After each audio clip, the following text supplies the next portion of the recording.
Hello there. I'm Scotty. You're not welcome back to Saw Revisited.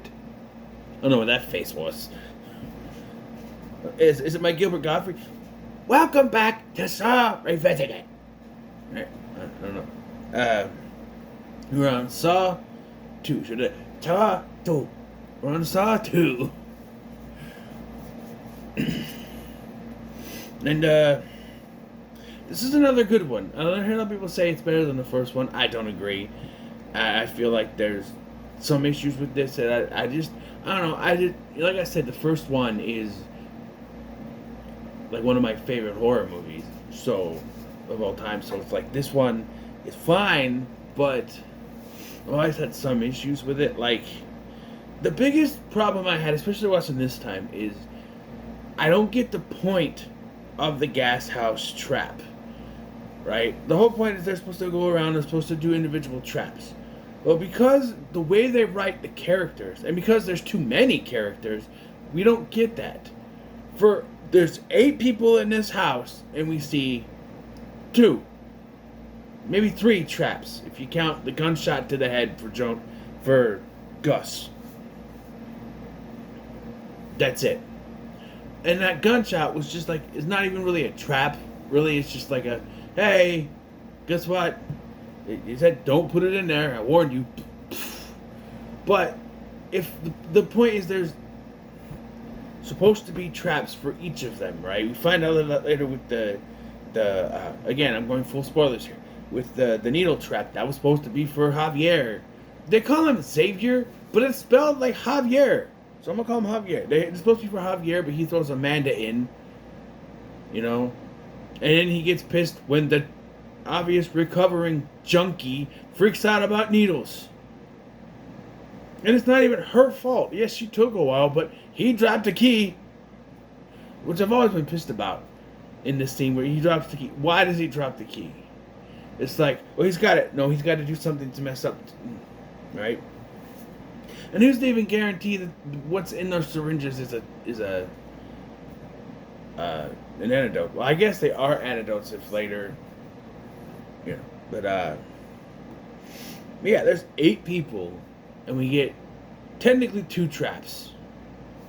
The gunshot today is not really a trap, and it's supposed to be designed for certain people.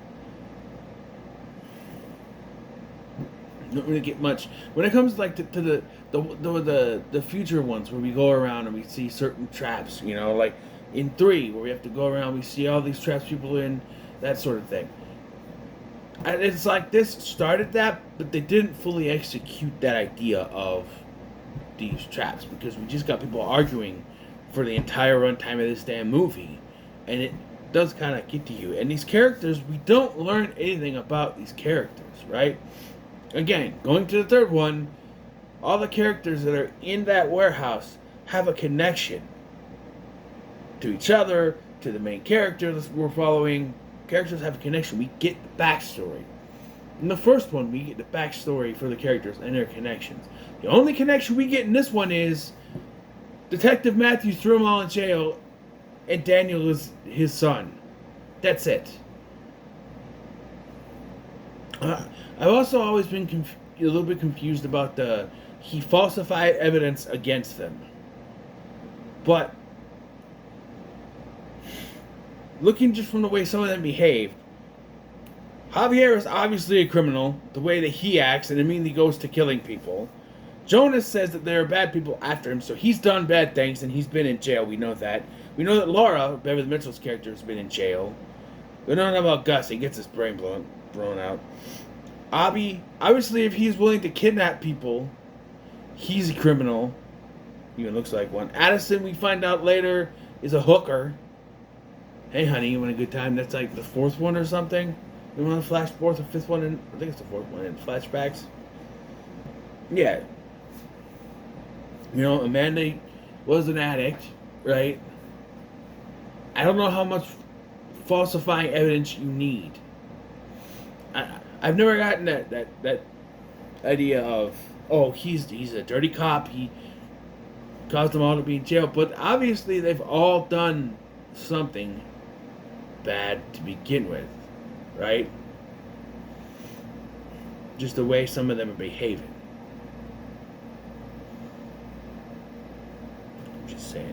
But yeah, so now that I got a little rant out of my system, we have this does open the world a little bit more, but you know, we start with Mike in the Venus flytrap thing where I like that trap, pretty cool trap. But this is really just to show us, you know. But again, this is one of those traps where we just follow the rules. We cut his eye out and get the key from behind it. He would succeed. He would be free, but no. Apparently Mike is an informant. According to Jigsaw, that is a bad thing. But he's helping the good guys. He's helping police. He's snitching. Sure, snitches get stitches. Sure. But I've always found that informants, for like TV shows or whatever, they're not exactly good guys, but they're helping the good guys. You know, they help cops. Sure. And they're not 100% good, but I don't know. Maybe.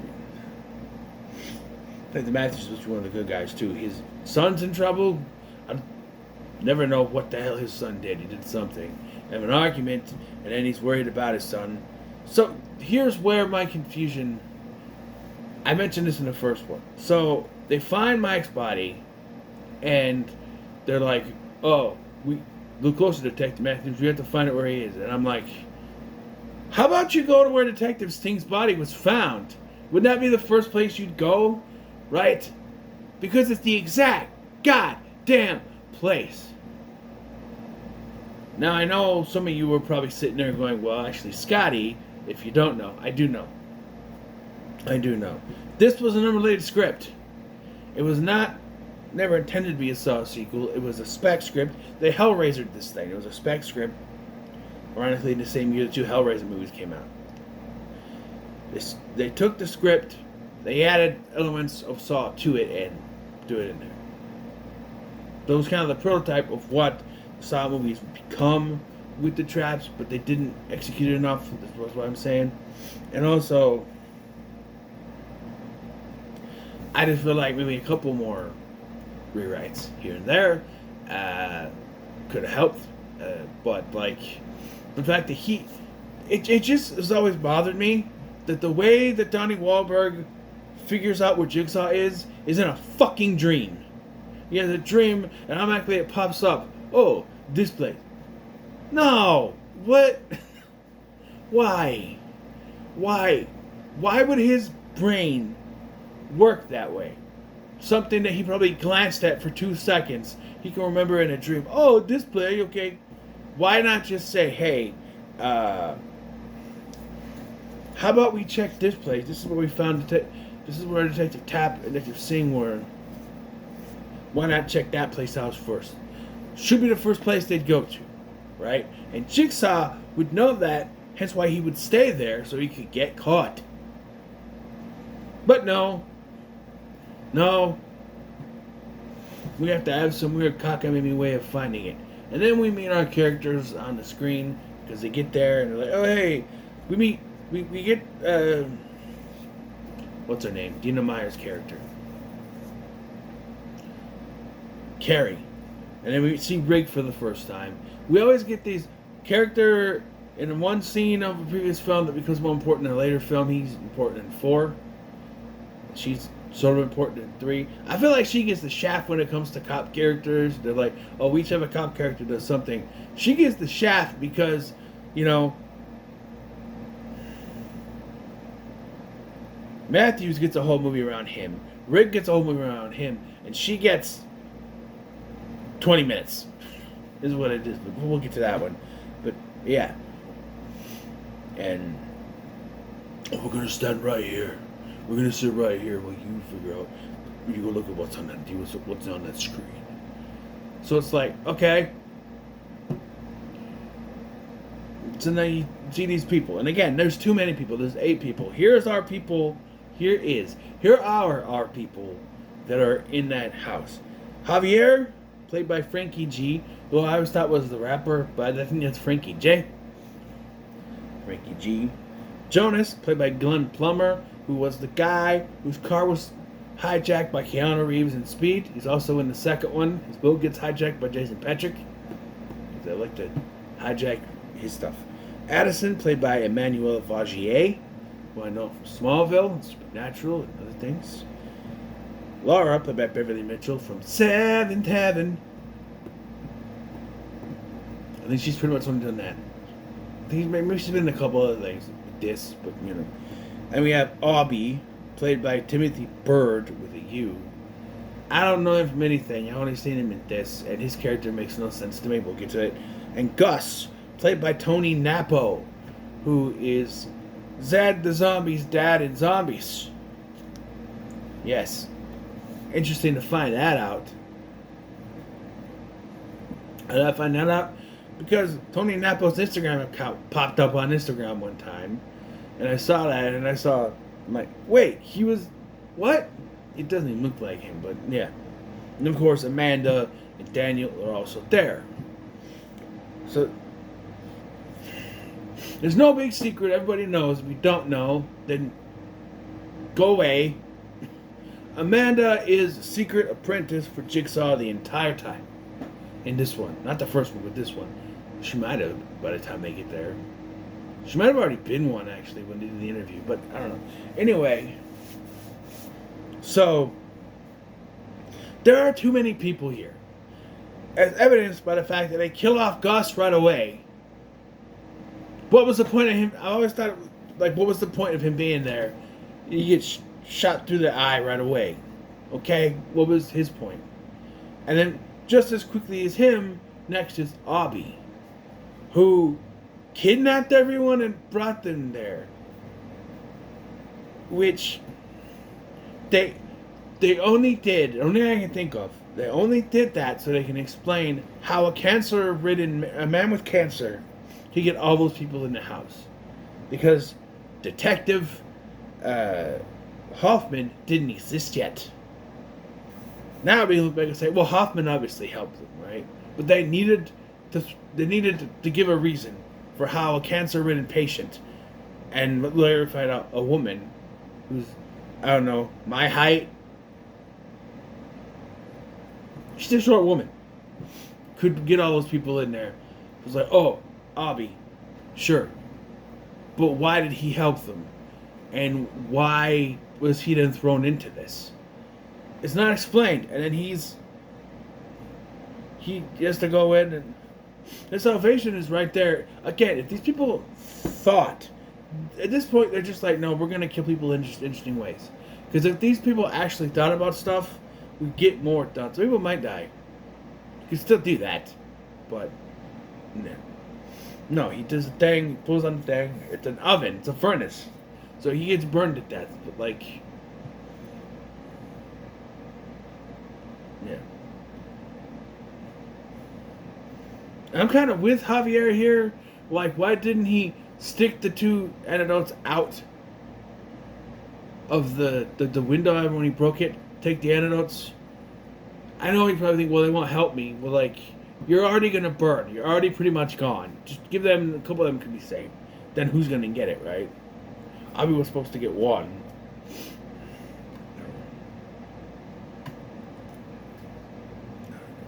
I guess there is 3 traps. And one that's not. I forgot about this one, actually. And yeah, Detective Matthews want to know where his son is. I do like when he calls Daniel's phone, and it's Jigsaw. It's Daniel Matthews' phone. You can't come to the phone right now. I like that. How did he do that? I'd like to know. Because you need a password, right? To get into the voicemail. Especially back then. I don't know about now. Back then, you needed passwords to get to... You need to put in a password to access people's voicemails. So... I'm just saying. I don't think I actually use a password. But back then you did, though. Back then that was for everything. Now, I'm not thinking about it. I just press 1 and it takes me to my... I think I had to put a code, don't I? Because I don't know. I haven't had to check my Well, the voicemail is now in an app, so you just check it that way. That's why it's I don't have to dial 1. Back then you had to put it in the name. Now it's on your phone, so you can hear it. Yeah, it's easier to get to. But I think you still have to put in a code to change the voicemail message. So, yeah. And yeah, you know the standard thing that tells them, hey, there's X marks the spot, because that worked in the last one, for how you're all connected. And they start putting together, hey, but like, it's one of those things where they throw something out there and then immediately try to throw it away, because Jonas is they're trying to figure out what the connection is. Yeah, you went to jail, and then you have Javier going, shut the fuck up! Like they're actually using logic, and then the script says, shut the fuck up! This is about people dying in weird ways. Right? Another character that could be taken out of this is Laura. She's the Seventh Heaven chick. Because she doesn't do anything, and then dies from what looks like a seizure? Or something? The gas gets her, and she has a seizure, and she dies. And Amanda should not be holding her like that. You're not supposed to hold anyone. When they have a seizure, you are not supposed to hold them down. And she is, grabbing at her head. Though you're not supposed to do that. But she was going to die either way because it was poison. But I'm just saying. Before she dies, she's the one that points out the X marks the spot for the connection being that Daniel is Detective Matthews' son. But I think this is also handled in the wrong way. This should be revealed when everyone is in the room together, not when they're already separated and it's only technically with 3 other people there with him.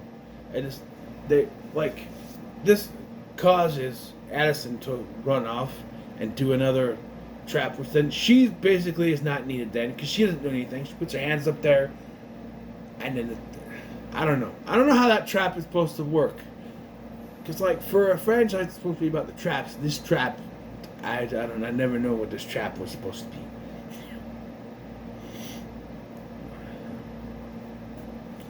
And then they have that if you're sitting there going, they need 8 people because they need the combination for the safe. But you don't need 8 people for that. You could do 5 people, and you can have 3 of them have 2 numbers, and 2 of them have 1 number, and that'll be just fine. There's 25, 43, 62, 8, 1. That's all you need. Right? And technically a combination to a safe is only 6 numbers. Right? Right? 32. Left 32. Right 24. Left 4. So technically you could do a 5, one on each one except for one has 2 numbers. I don't know why I need 8 numbers on a combination. What kind of combination is that? Because it's the color of the rainbow. But you could still do that with 6 numbers and just say in the order that they come in the rainbow. Roy G. Biv, right? Red, orange, yellow, green, blue, indigo, violet. That's only 7 to be honest with you. So I don't know what the 8 would be. There's 8 numbers. There's 8 of them. Unless Amanda didn't have a number, right? Which, makes sense. But because she already knows the combination, as we know. So, I don't know.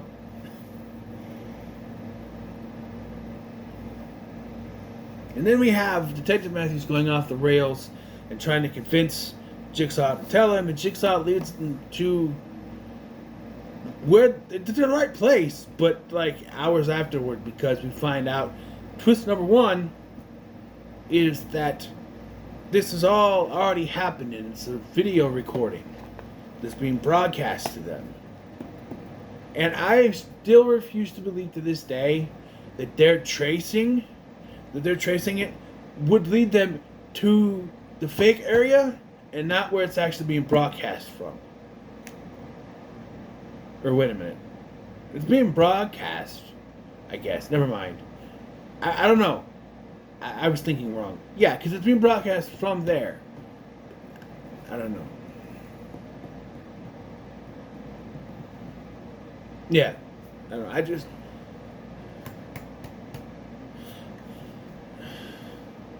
Maybe what I'm trying to say is I refuse to believe that it wouldn't be able to figure out that it wasn't live from trying to trace it.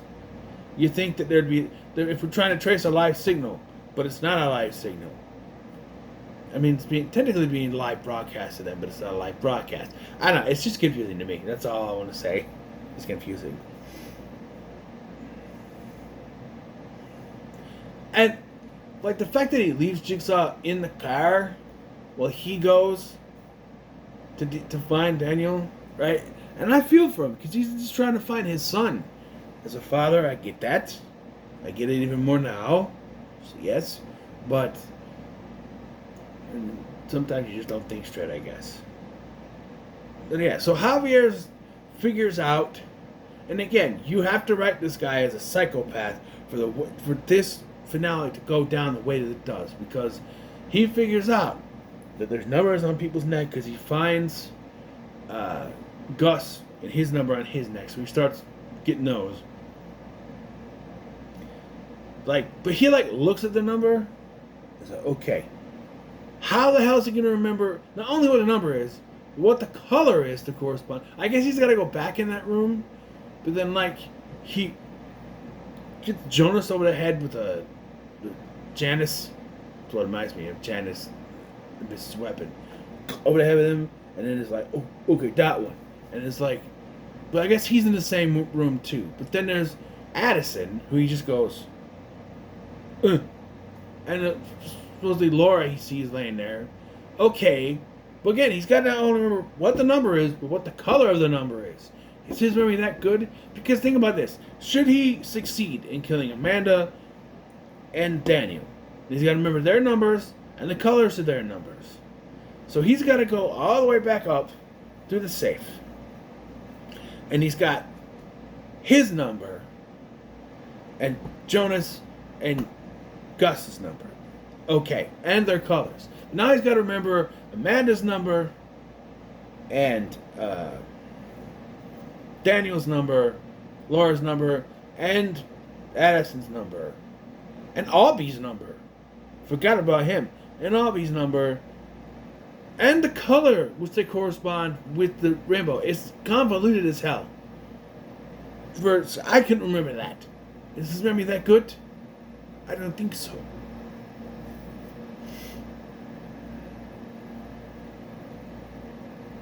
But, yeah.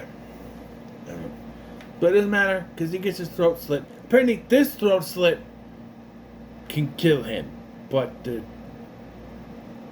not the Detective Tapp's throat slit. No, because we need the rest of that movie. Like I say, he still doesn't die. I think he's dead by this point, but he still doesn't die in that movie. He does in the video game. But anyway. Yeah. And then we just cut. They find out that, oh, this has already happened. And it's pre-recorded. And then Matthews gets syringed, knocked out, and he wakes up in the bathroom, chained to the wall. Right. And I do believe, and again, full spoilers, that is the same chain that will be around Detective Hoffman's leg at the end of Saw 3D. I'm not calling it the final chapter. It's not. Technically, in canon. Well, if Jigsaw and Spiral are really kind of their own things, it technically is the final chapter of that story, because Saw 10 takes place between this one and the first one. But still, I still call it Saw 3D. That's what's going to be called for the video, so... Anyway. Yeah. And, she will be carrying on John's legacy. Yeah, I don't know. I don't have any see that smile from Jigsaw and Nicole. when he does. He's got blood and stuff like. But yeah, I've also never been a fan of that cliffhanger ending where it's like, the first one we did a cliffhanger, cool. But the one thing that's always frustrating is he never found his son. Yes, the son was in the safe the whole time with the breathing apparatus. And he was there the whole time, sure.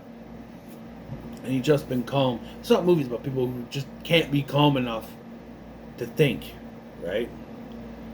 But I argue in favor of Detective Matthews here. As a father myself, something happened to my son, I wouldn't be able to think straight either. That's all I'd focus on. You tell me my son's been kidnapped and I'm supposed to sit there and have a calm conversation for you? Or with you? I don't think so. I'm sitting right in front of the man responsible for my son's disappearance. I'm not just going to sit there calmly. Hell no. So I see things from his point of view. I would absolutely be in the same position. Of course, I don't drive, so I don't know how that would happen, but I'm just saying I understand.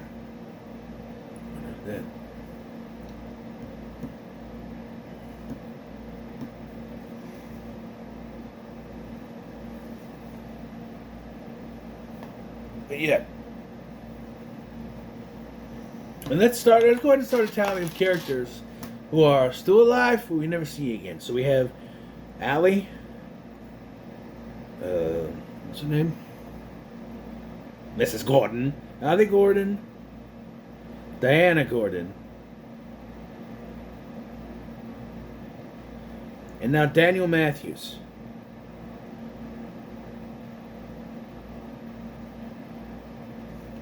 They're known to be alive, and we never see them again. Alright, we'll put them on there. They're just for people that are alive. People that are dead. But the people we never see them again, they're alive. We never see them again. So, yeah. I'm still going to give this a pretty good. I think it's good. But I have issues with it, as I said. But the twist with Amanda being a Jigsaw apprentice, that's a decent twist, but I see why they also had to put the twist of it was pre-recorded, because I can see how someone could look, because I'm watching this, and I've seen it, but I'm watching this, and I'm looking at all the people that are in this house, and they keep asking, well, you've been tested, why are you doing here again? And it's like, and she had to come with, I slipped, and then they reveal later that, no, Jigsaw actually made her do that, so it could convince them. Sure. I guess, but it also has gone down when you think of the other films, because the ending is, oh, she's going to carry on a legacy. When you know how, I'm not going to go full spoiler into that, but when you know how her character arc is going to work out, it just sort of meanders there. It's like, the twist is a good twist, but then how that's handled after this, not so much. So it's pretty good, but not as good as the first one, I think. So, what are your thoughts on Saw 2? Remember, like, share, subscribe. Thanks for watching. I'm Sky, and I'll see you in the next one.